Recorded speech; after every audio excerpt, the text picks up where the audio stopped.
The easiest way to think about it, if you've ever gone to the doctor's office and right when they're about to give you a shot, they also like start tickling your other leg and then you don't notice the shot they gave you. Very similar, right? It's a sort of distracted, dissociative technique. It doesn't necessarily change the like state of that person, though they can dissociate a little bit and you want a little bit of that, but they're not more suggestible, right?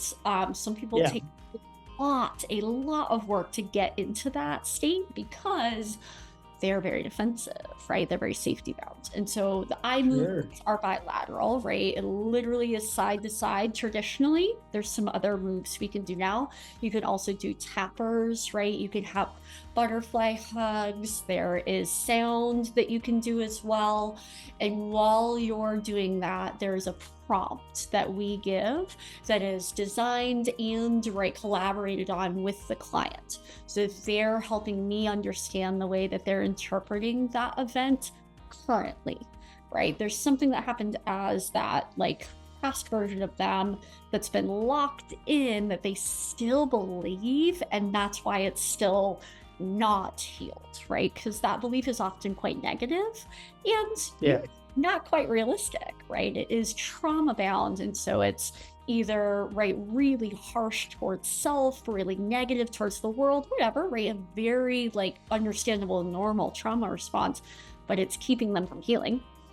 And so with that guidance, with those prompts, I then am sending them in to slightly dissociate while they're thinking about the thing that I've guided them to think about. They allow the time to kind of pass. That allows a lot of free form thoughts, right? They're just getting to think or experience without needing to name it right away, without needing to get it perfect, right? They're not scripting to try and like figure out how they're going to tell me about it. They're engaged with their eyes, right? Which also moves your brain a little bit, which is a totally different part of it that's very interesting.